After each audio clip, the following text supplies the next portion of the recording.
Politisi Partai Gerindra Arief Poyono mengatakan bahwa Menteri Pertahanan Prabowo Subianto sudah tahu sedang digadang-gadang berpasangan dengan Ketua DPR Republik Indonesia Puan Maharani pada Pilpres 2024. Namun, Prabowo kemungkinan besar hanya ingin menjadi kingmaker pada Pilpres mendatang. Arief menilai bahwa Prabowo kerap memberikan kesempatan kepada anak-anak muda hebat untuk berkarir di bidang politik.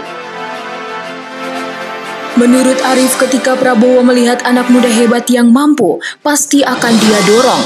Prabowo tidak gila pada jabatan. Arief mengatakan Prabowo kini sedang berkonsentrasi membantu negara menghadapi tantangan di bidang pertanahan. Arief lebih lanjut mengatakan bahwa pertemuan Prabowo dengan Puan Maharani bersama dengan Megawati Soekarno Putri di Istana Negara beberapa waktu lalu hanyalah sebuah kebetulan. Sebelumnya, ketiga tokoh politik tersebut pernah bertemu dan berbincang di Istana Negara saat pelantikan Panglima TNI Jenderal Andika Perkasa. Sementara itu, pengamat politik Zaki Mubarak blak-blakan menyebut tantangan yang akan dihadapi Prabowo saat maju Pilpres 2024. Ia beralasan bahwa kelompok Islam yang merupakan pendukung fanatik Prabowo merosot drastis.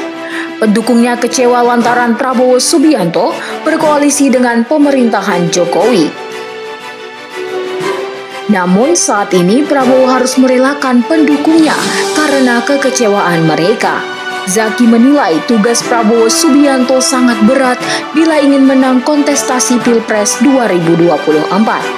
Zaki menyebut Prabowo harus putar otak untuk menggait kembali pendukung fanatiknya itu.